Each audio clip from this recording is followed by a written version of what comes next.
Olá, queridos irmãos. É uma alegria muito grande retornar a esta casa, mesmo que virtualmente, mas com a certeza do carinho de sempre, como somos recebidos presencialmente no Grupo Espírita Teresa de Jesus. Eu sou Icléia Souza, do Grupo Espírita Amadeu Ferretti, e hoje nós vamos conversar sobre o capítulo 16 do Evangelho segundo o Espiritismo. Não se pode servir a Deus e a Mamon. E no item 3, especificamente, preservar-se da avareza. Para iniciarmos o nosso estudo, nós vamos ler uma página. A página escolhida é da obra Filosofia Espírita, João Nunes Maia, pelo espírito Miramês, o avarento. Podes verificar que até ouvir o nome avarento nos faz sentir constrangimento. Quem vive esse estado d'alma, o de avareza, é um sofredor, pois não usa o que acumula, nem distribui os seus bens.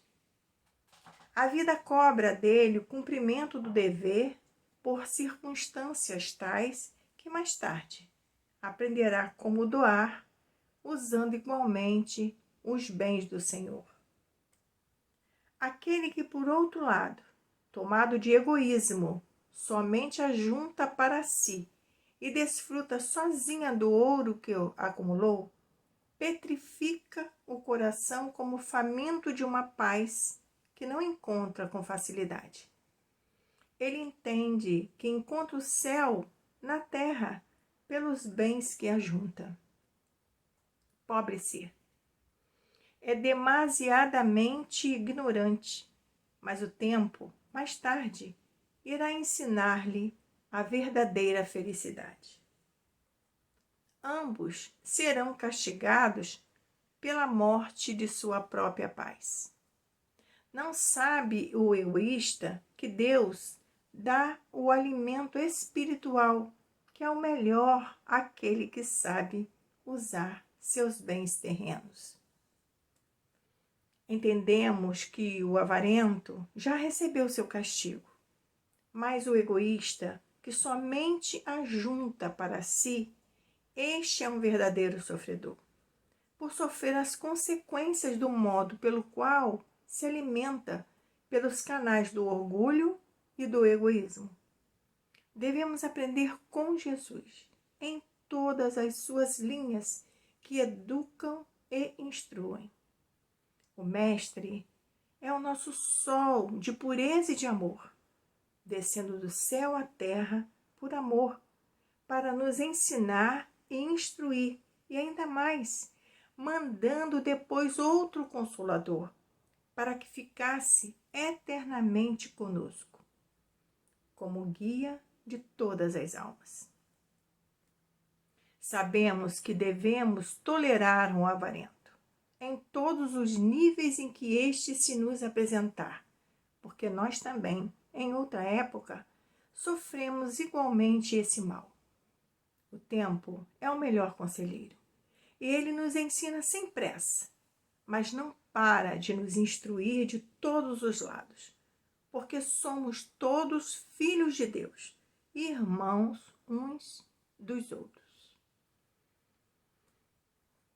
E assim, queridos irmãos, pedimos a Deus, nosso Pai, que nos ampare nesse trabalho de divulgação da doutrina, que nos envolva a todos nesse momento, encarnados e desencarnados, para que possamos apreender mais um conhecimento, mais uma instrução do Mestre Jesus, através da doutrina espírita. Obrigada, Senhor, pelo amparo. Obrigada por esses irmãos generosos, os nossos mentores, os nossos protetores espirituais.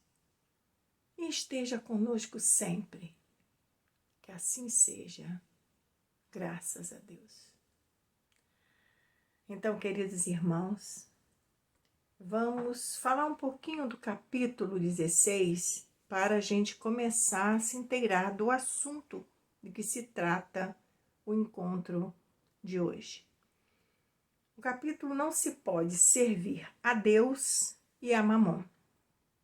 É interessante que a gente faça essa reflexão, que são palavras de Jesus. Servir a Deus seria cumprir as suas leis, né? Cumprir as leis divinas. Servir a Deus está relacionado com os bens espirituais. E Mamon, segundo o dicionário, é uma palavra aramaica que serve no Evangelho para personificar as riquezas mal adquiridas. Então, quando a gente fala de Mamon, a gente está falando de riqueza. Servir a riqueza. Então, está relacionado aos bens materiais. Não se pode, né? Está em Lucas dessa forma. Ninguém pode servir a dois senhores. Por quê? Ou odiará um e amará outro, ou se prenderá um e desprezará o outro. Não podeis servir simultaneamente a Deus e a Mamon. Lucas capítulo 16, versículo 13. Para a gente entender melhor, nós não podemos ficar fascinados pelas coisas materiais, sermos fascinados pelas coisas materiais e, ao mesmo tempo, termos compromisso com a salvação do espírito. Temos um compromisso com a caridade, com o amor ao próximo. Não há compatibilidade com essas situações. Não estamos falando da riqueza, estamos falando da dedicação exclusiva, da fascinação aos bens materiais. E a gente entende, né, que estamos voltados para essa condição de buscar esse equilíbrio em nossa existência em todos os sentidos, em todos os aspectos. Então é importante que não sejamos, né, fascinados nem por uma coisa nem por outra, porque nos leva ao desequilíbrio emocional e espiritual. Então vamos ao nosso item 3, especificamente do nosso estudo de hoje. Preservar-se da avareza. E aí eu vou pegar um trechinho do Miramês, que fala assim: quem vive esse estado d'alma, ou de avareza, é um sofredor, pois não usa o que acumula, nem distribui os seus bens. Está aí explicado o que seria um avaro ou avarento, que é quem, vamos dizer assim, vive nesse estado de avareza. Pensa só em acumular, que nem gasta consigo mesmo, não distribui, não utiliza aquilo que vai angariando. O pensamento é guardar para o futuro, como a gente vai ver na parábola que Jesus exemplifica esse momento.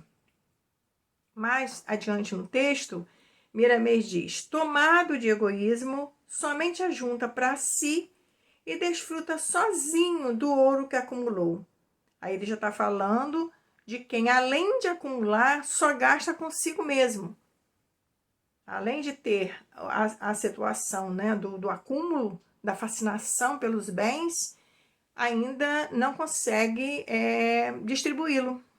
Ele fixa nele mesmo esse uso.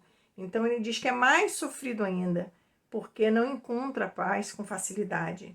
Ele pensa que a paz ou o céu está na terra, através dos bens materiais. Então, quando a gente analisa esse aspecto no Evangelho, que se me permite, é curtinho esse trecho, e a gente vai ler o Evangelho para a gente se situar. E que diz assim: então, no meio da turba, um homem lhe disse: mestre, dize a meu irmão que divida comigo a herança que nos tocou. Mas Jesus lhe disse: ó homem, quem me designou para vos julgar ou para fazer as vossas partilhas? E acrescentou: tende o cuidado de preservar-vos de toda avareza, porque seja qual for a abundância em que o homem se encontre, sua vida não depende dos bens que ele possua. Disse-lhes a seguir esta parábola.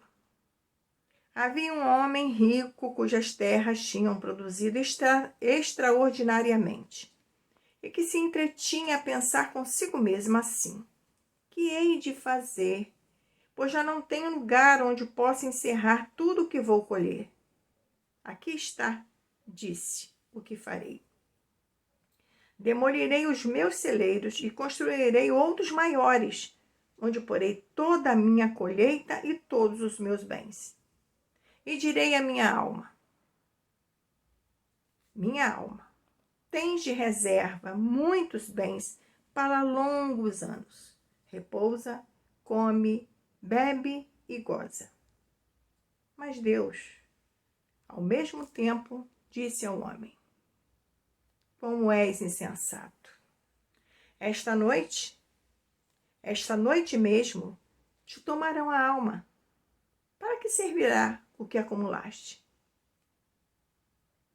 É o que acontece àquele que acumula tesouros para si e que não é rico diante de Deus. Lucas, capítulo 12, de 13 a 21. Bastante interessante, né? Essa passagem de Jesus que está escrito em Lucas. Lucas, então, transfere esse conhecimento para que a gente faça essa reflexão.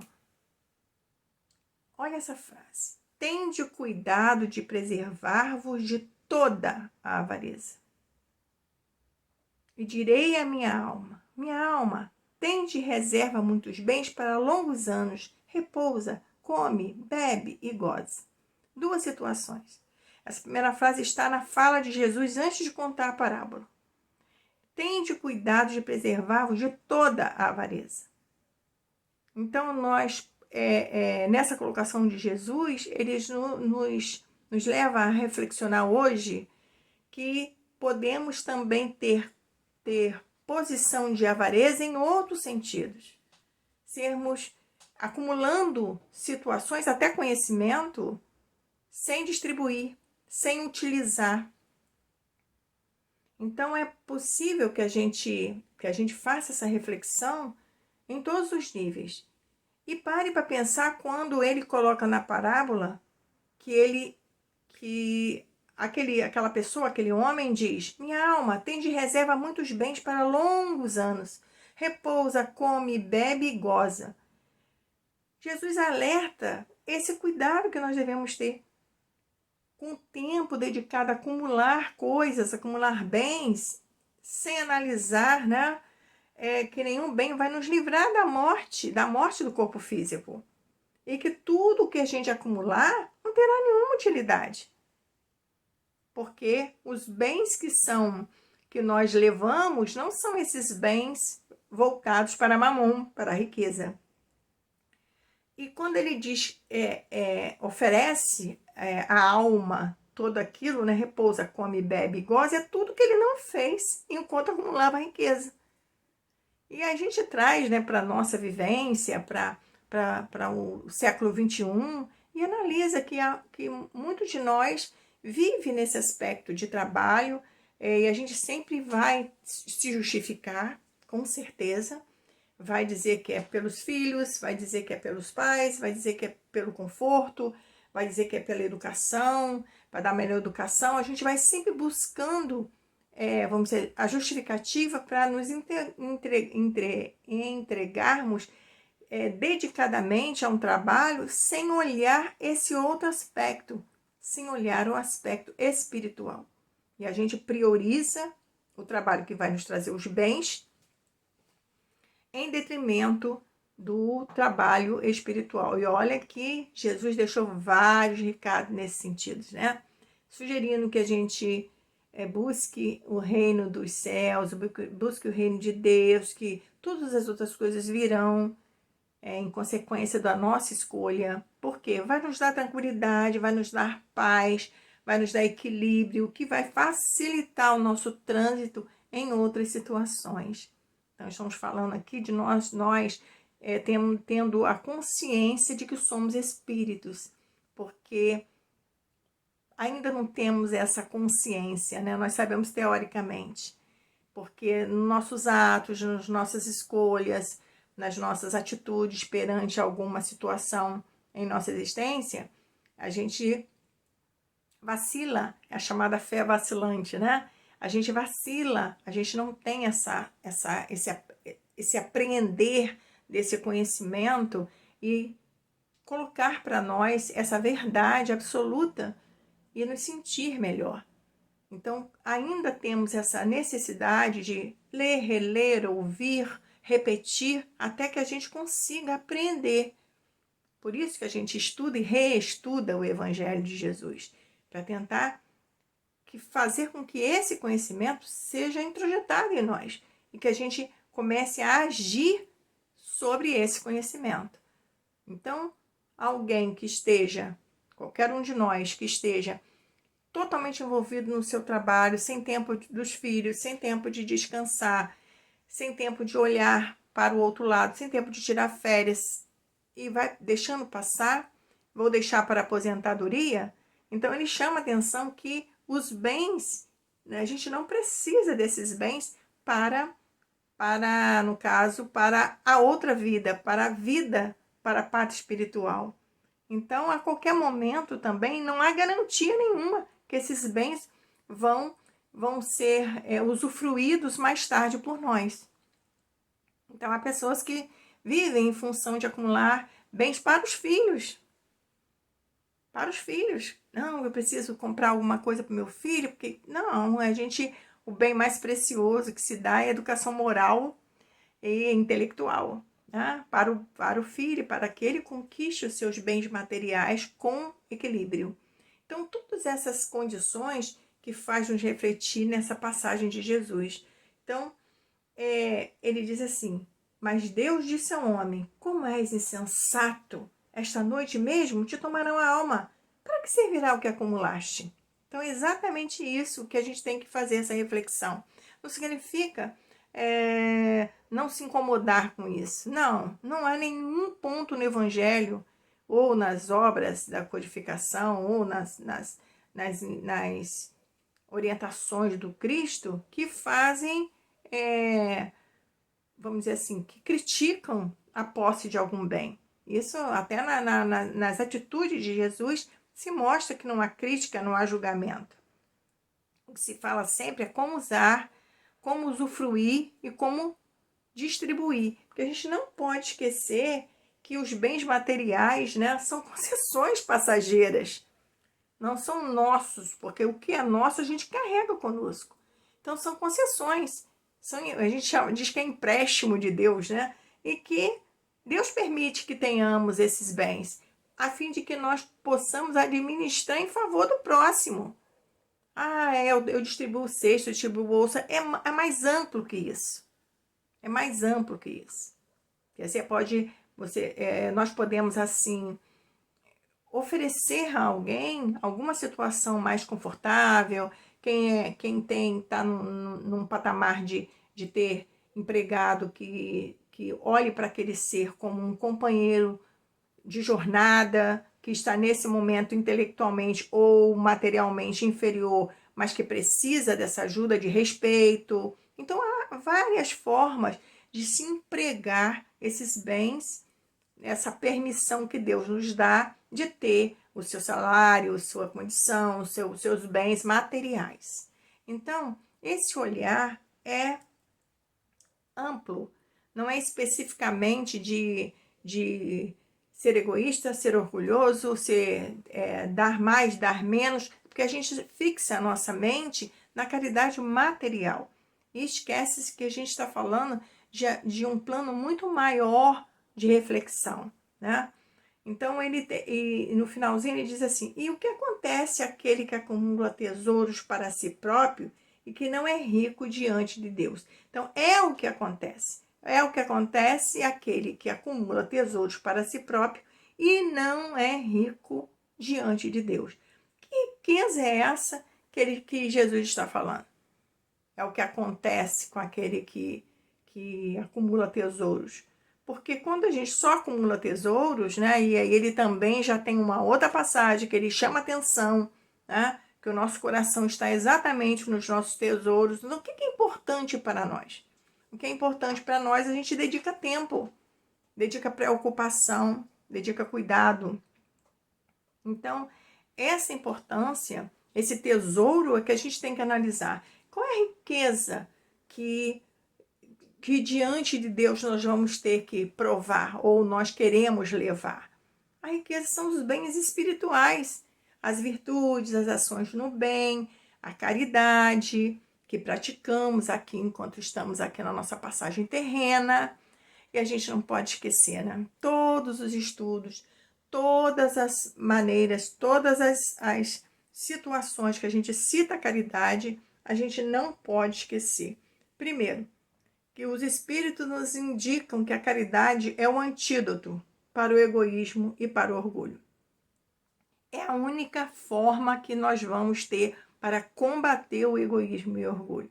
E a gente sabe, espírita que somos, que todas as vezes que falamos em egoísmo e orgulho, é até chamada chaga da humanidade, quer dizer, a dor, a ferida, aquela que não deixa a gente progredir como esperamos, que não deixa a gente avançar como humanidade terrena.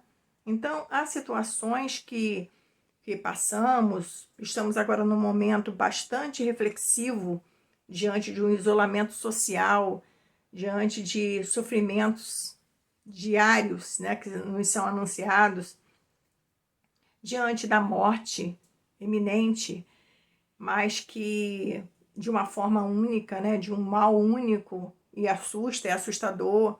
E aí eu costumo falar que é um grande momento para a gente provar a nossa fé.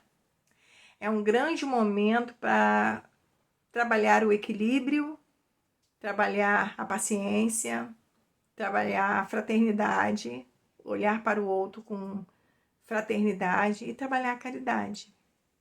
A caridade conforme ensinou Jesus. Ensinou, não, ensina Jesus. Tá? Jesus ensina a gente essa caridade todos os dias.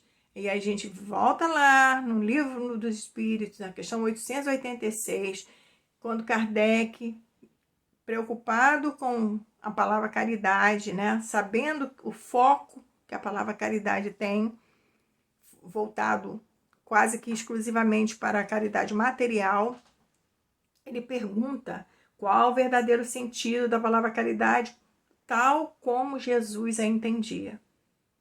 E aí a gente já sabe isso assim sempre, né?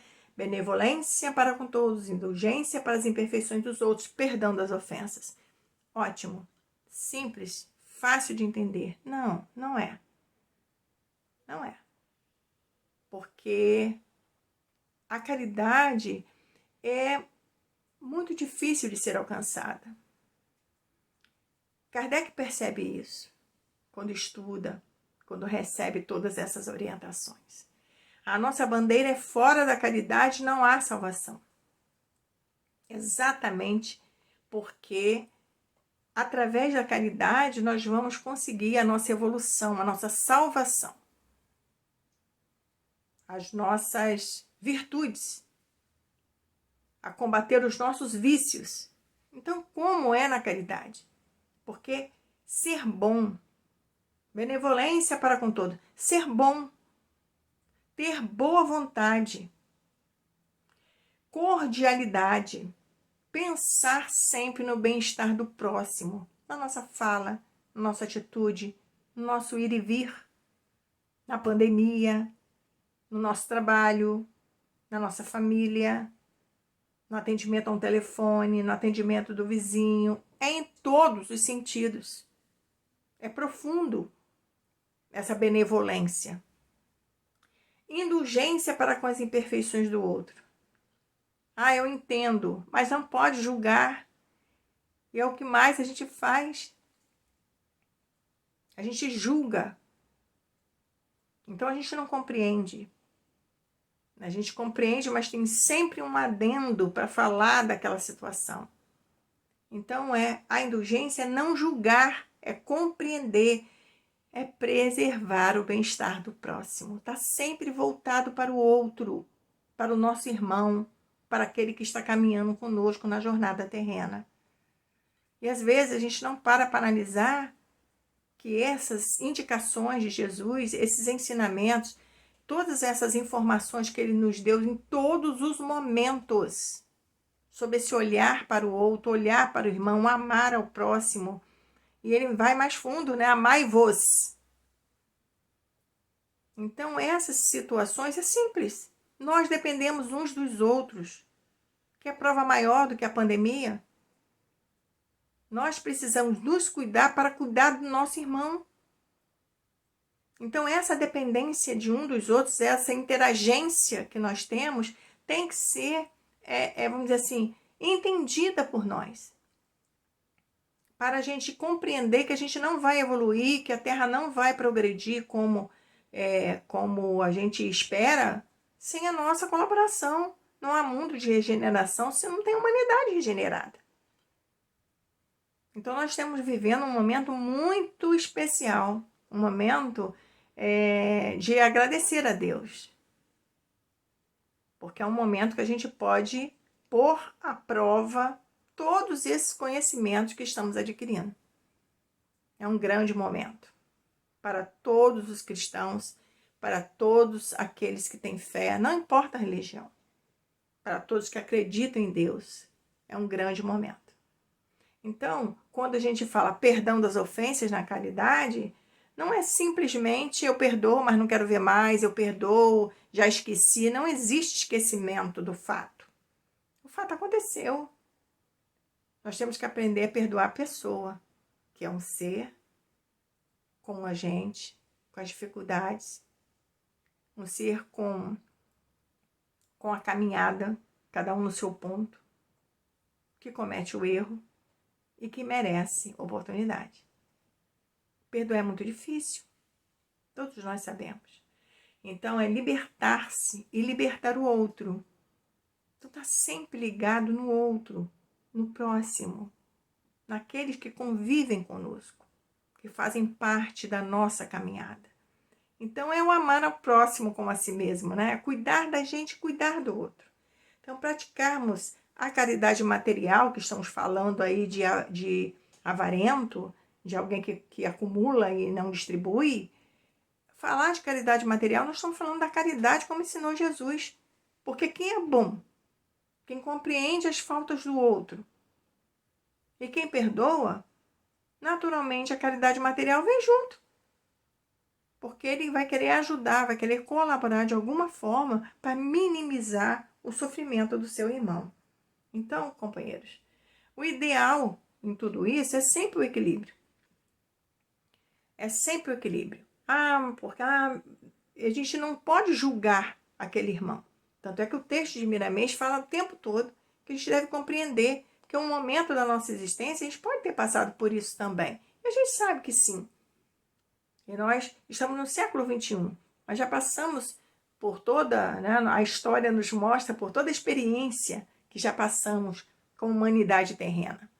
Então, há aqueles momentos que a gente só pensava no material, na sobrevivência. Então, cada um caminhou e evoluiu no seu tempo. Então, a gente ainda oscila, né?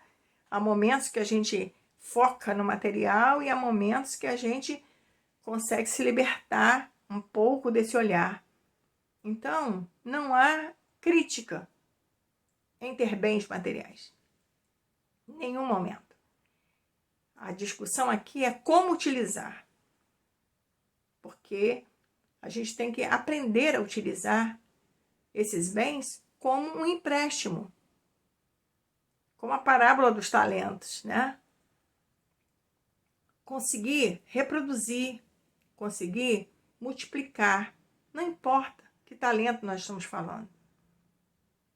Esses bens materiais, eles são de vários olhares.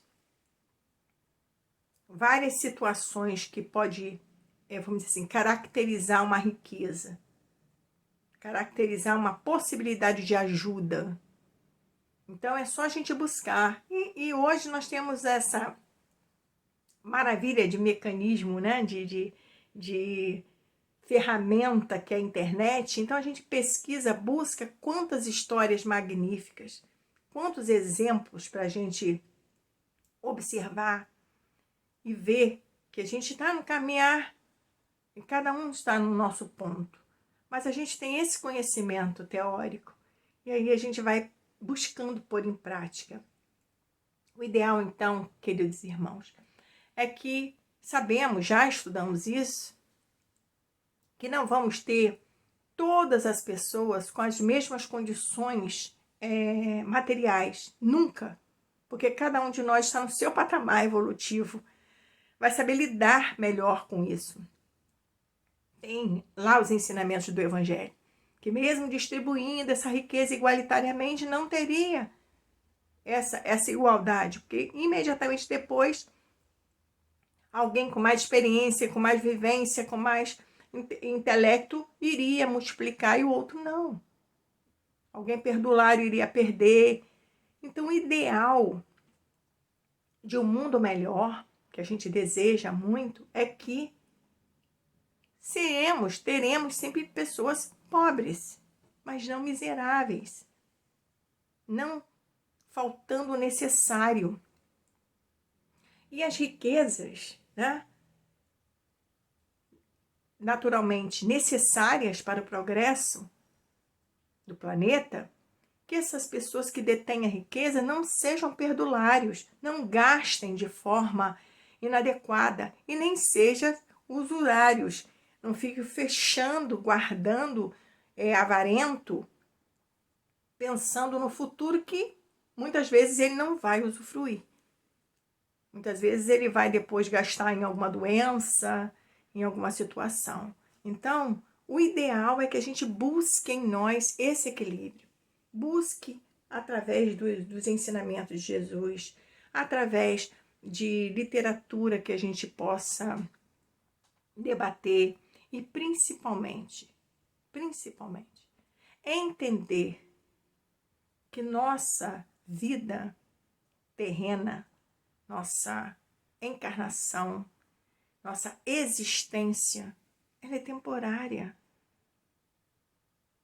Nós vamos passar por aqui um lapso de tempo muito curto. Então, essa sabedoria que trazemos, né, esse ensinamento que trazemos, que somos espíritos imortais, é um facilitador desse entendimento que não precisamos ficar presos à matéria, que não precisamos dormir e acordar pensando o tempo todo em acumular bens. É evidente que nós vivemos numa sociedade injusta, exatamente por essas razões que a gente está aqui discutindo, falando. Que há pouquíssimas pessoas com muita riqueza e muitas pessoas em situação de miséria. Esse é o patamar que a gente pode derrubar. Então, é aos poucos, é melhorando. A humanidade ela vai se transformando, porque nós vamos nos transformando. Então é preciso que a gente eduque melhor as nossas crianças, para que elas aprendam o valor dos bens materiais e saiba que há pessoas que não possuem e que a gente pode colaborar. Essas crianças se tornarão adultos e com certeza terão outro olhar para o seu irmão.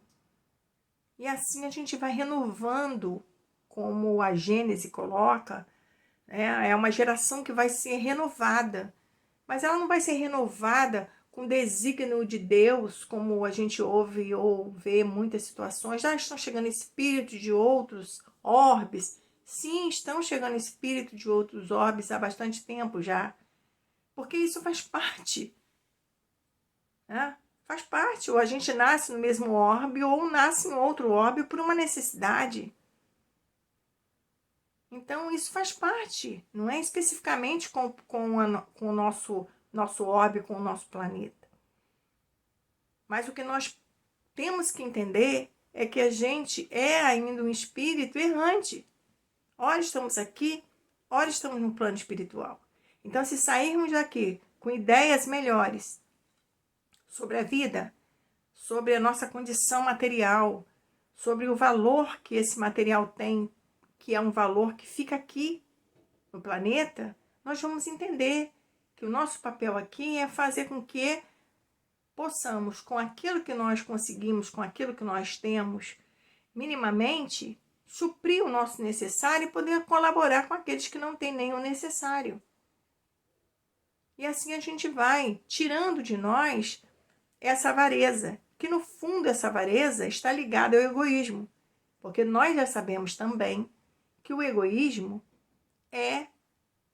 vamos dizer assim, ele é a semente de todos os outros vícios, qualquer vício que tenhamos. Se a gente parar para analisar com racionalidade, nós vamos achar o egoísmo lá no fundo. Então, sabedores disso, essa questão da avareza, de guardar só para si, não distribuir, só pensar em nós, né? Pensar no futuro, pensar num tempo que virá, esse é um momento muito difícil, que a gente tem ouvido muitas pessoas falando sobre isso. Medo. Nós estamos vivendo sob o medo. O medo é um sentimento que trava, né, os outros sentidos. Então, é o medo do futuro, é o medo da economia, é o medo do que vai ser de nós, é o medo. Então, a gente esquece de que nós não estamos à deriva, né? Nós temos um Criador,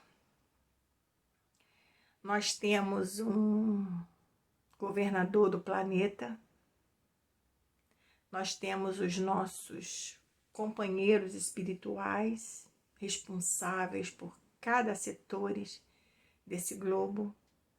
Nós temos Ismael, responsável pelo nosso país. Nós temos o nosso mentor espiritual.